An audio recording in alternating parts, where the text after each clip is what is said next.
l'ICEP, 11 juillet 2011.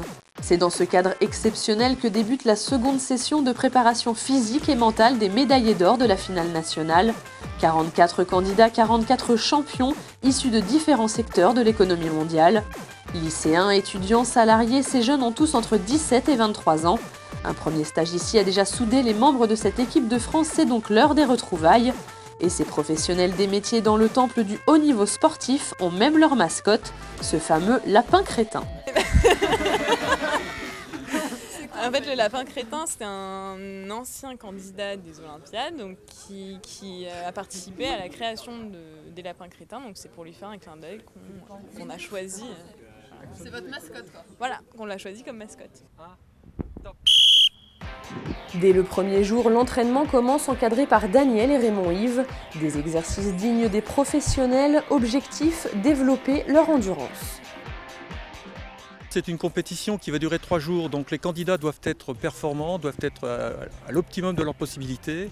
Donc il faut que ces garçons et ces filles tiennent 3 jours d'affilée devant leurs machines, devant leurs outils, devant leurs prestations. Et donc il faut qu'ils soient très endurants. C'est la qualité qu'on va donc chercher à travailler tout au long du séjour et surtout qu'ils vont devoir, eux, continuer à perpétuer ensuite dans la période de préparatoire qui sera de 1 mois, 1 mois et demi avant la compétition, avant d'aller à Londres.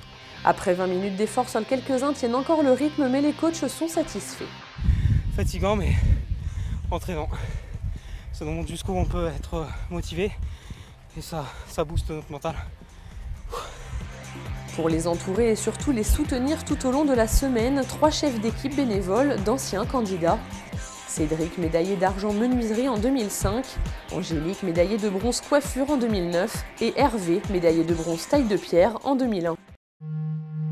Ces jeunes experts du ciseau ou du burin doivent être en forme pour préparer les épreuves de Londres. Le planning sportif de la semaine est complet.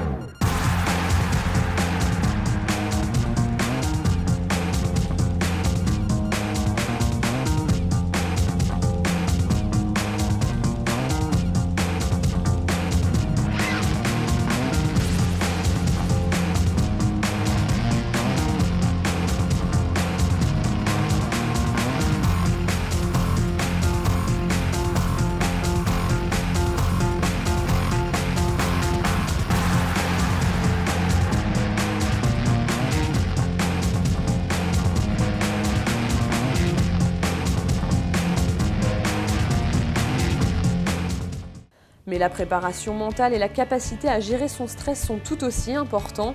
Raymond Yves leur propose une séance de sophrologie. Par la respiration, je suis capable d'absorber des chocs émotionnels, simplement en respirant et en soufflant. Je ne peux pas avoir de corps fort si je n'ai pas de mental fort. Construire un mental fort, il faut que le corps tienne. Il faut donc à un moment donné qu'on ait une puissance physique maximale avec un mental optimum pour pouvoir être à 400% les 4 jours que vont durer leur compétition. Autre jour, autre exercice. Ici, c'est la concentration qui est travaillée, une qualité indispensable pour gagner à Londres. 1, 2, 3, 4, 5, 6, 7, 8... Après une pré-fatigue des mains, ils tentent de réaliser la construction en bois la plus haute possible. Donc c'est une préparation complémentaire à travailler dans un univers, on pourrait dire, un peu défavorable, en mettant des éléments défavorables pour essayer de positiver.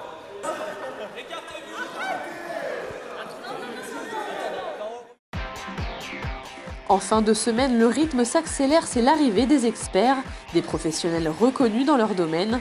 Les experts les plus proches collaborateurs des jeunes dans cette compétition, ils participent avec eux aux activités. Insolite de voir charpentier, coiffeur ou cuisinier sur le tatami.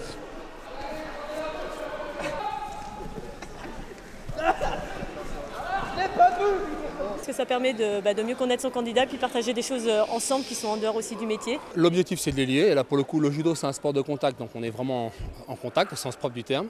L'objectif aussi c'est qu'ils passent un bon moment ensemble, qu'ils apprennent à se découvrir, qu'ils apprennent à rigoler, qu'ils apprennent un peu à se frotter, à se jauger physiquement, intellectuellement, mentalement, voilà, et qu'ils échangent, c'est ça l'objectif. Pas de répit le lendemain, c'est une course d'orientation en binôme de 12 km autour du bois de Vincennes qui leur a été concoctée.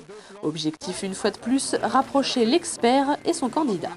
On va chercher à ce qu'ils se connaissent mieux, qu'ils arrivent à se comprendre à travers un regard, à travers quelques mots, enfin vraiment de scinder, de rassembler cette équipe experts candidats de manière à ce que lorsqu'ils seront à Londres, ils soient le plus complices possible. C'est dans l'épreuve comment se soutenir l'un l'autre pour faire le meilleur résultat. C'est un peu de ça qu'il s'agit à l'international au concours.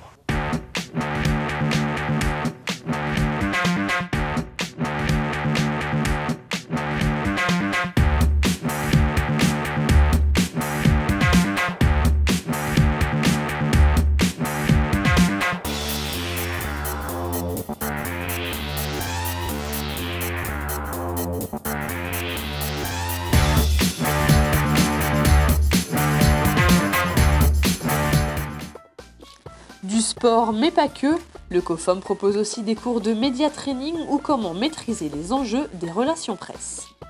C'est vous qui parlez auprès des médias, donc à vous de présenter une belle image de vous, d'avoir une belle attitude, d'exposer les messages que vous souhaitez expliquer.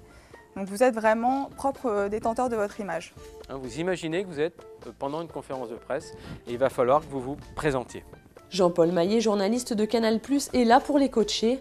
Parler face à une caméra ou un parterre de journalistes, pas facile quand on est tailleur de pierre ou joaillier. Ils devront pourtant tous se prêter au jeu à Londres dans 2 mois. Là, d'un seul coup, ils doivent déballer ce qu'ils font, ce qu'ils sont, où ils vont. Et c'est pas simple pour eux. C'est pas comme un sportif, même amateur, qui a l'habitude quand même physiquement déjà de s'afficher. Là, ils sont d'un seul coup exposés alors qu'ils n'ont pas l'habitude. Et franchement, j'ai trouvé qu'ils étaient globalement bien performants, quoi. Des conseils mis en application dès le lendemain. La presse est en effet conviée à les rencontrer au sein de l'INSEP. Et l'après-midi même, la délégation est reçue au CIC, l'un des nombreux partenaires de l'événement. Même le lapin crétin a fait le déplacement pour ce premier oral. La semaine s'achève déjà, une semaine ponctuée de moments forts et de partage. Pour le dernier repas, candidats et experts ont apporté un produit issu de leur région, un dernier moment de convivialité avant de se replonger dans le stress de la compétition. Force, respect, compétence, des mots qui résonneront en chacun d'eux dans quelques semaines à Londres lorsqu'ils représenteront les couleurs de la France.